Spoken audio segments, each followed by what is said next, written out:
अस्सलाम वालेकुम friends, welcome two Myra जो किचन। अॼु असां मायरा जो किचन में ठाहियूं था हिकु तमामु आसान ऐं मज़ेदार हैदराबादी बीफ बिरयानी जी रेसिपी। बिरयानी ठाहिण जे लाइ सभिनि खां पहिरियां असां हिते खयूं आहे हिकु अदद पतीलो, ऐं पतीलो जीअं थोरो गरम थींदो त हाणे असां ऐड कयूं था तेल 1 कप जे बराबरि। तेल थोरो गरम थींदो त हाणे असां विझूं था कटियल बसर 2 कप्स।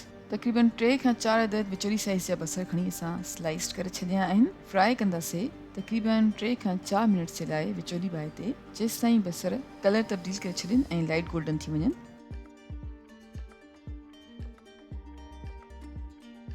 जी फ्रेंड्स, तक़रीबन 3 खां 4 मिनट जे लाइ असां विचोली बाहि ते बसरनि खे फ्राई करे छॾियो आहे, ऐं बसर जीअं थोरा लाइट गोल्डन थी विया आहिनि त हाणे असां बसरनि खे पतीले मां कढी करे अलॻि करे रखे छॾींदासीं। ऐं हाणे उन ई तेल में असां विझूं था नंढा फोटा 10 अदद, वॾा फोटा विझंदासीं 2 अदद, कमाल पट जा पत्ता आहिनि 3 अदद, सॼा कारा मिर्च आहिनि 1 टीस्पून जे बराबरि, ज़ीरो विझूं था 1 टेबल स्पून।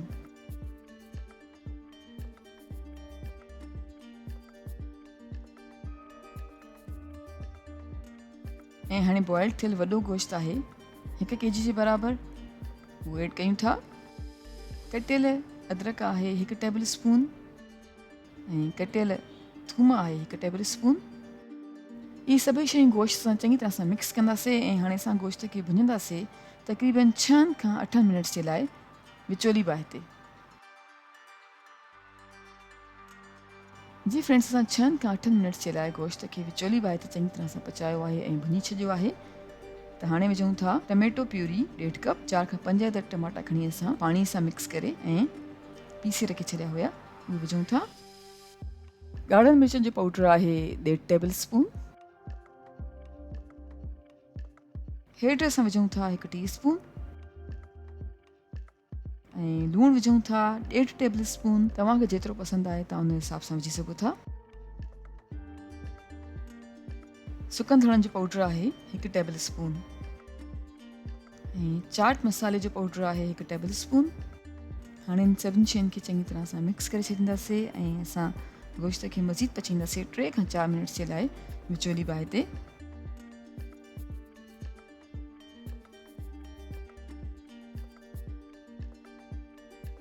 3 खां 4 मिनट जे लाइ गोश्त खे विचोली बाहि ते पचायो आहे। हाणे असां गोश्त जी यखनी ऐड कंदासीं।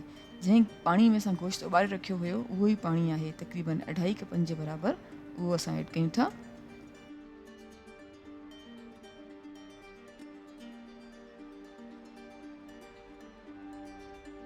हाणे असां उॿरणु ॾींदासीं, ऐं जीअं ई उॿरणु लॻंदो गोश्त त असां ढकु ॾेई करे तक़रीबन 6 खां 8 मिनट जे लाइ विचोली बाहि ते पचाइण लाइ रखी छॾियूं था।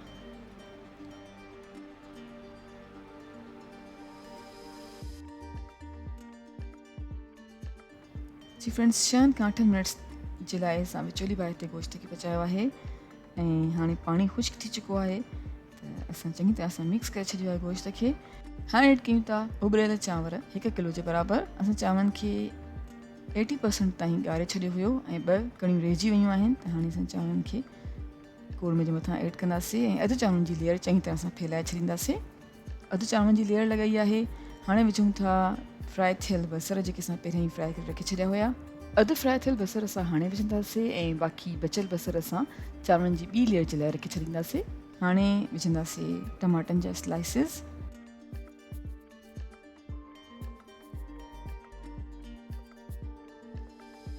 ऐं हाणे लीमे जा स्लाइसिस विझूं था। तक़रीबन 5 अदद सावा मिर्च साबित असां विझी रहिया आहियूं। ऐं हाणे असां विझंदासीं बाक़ी बचियल बॉइल्ड राइस, जेके असां रखे छॾिया हुया। जेके बचियल चांवर आहिनि उन्हनि जी लेयर बि चङी तरह सां लॻाए छॾींदासीं,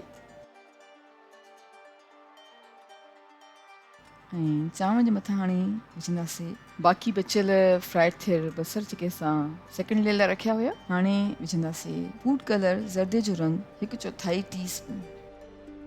कटियल सावा धाणा विझूं था 1/4 कप जे बराबरि।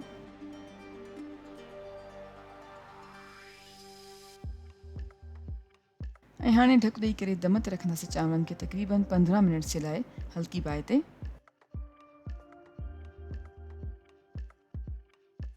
जी फ्रेंड्स, 15 मिनट्स ताईं हल्की बाहि ते दम ॾियण खां पोइ असांजी मज़ेदार हैदराबादी बीफ बिरयानी बिल्कुलु तयारु आहे। उमेदु कंदो तव्हांखे असांजी अॼु जी रेसिपी ज़रूरु पसंदि आई हूंदी। Thank you so much for watching. असांजी वीडियो खे लाइक कजो ऐं असांजे चैनल खे सब्सक्राइब ज़रूरु कजो। तव्हां सां इंशाल्लाह मुलाक़ात थींदी हिकु ॿी वीडियो में। तेसिताईं अल्लाह हाफ़िज़।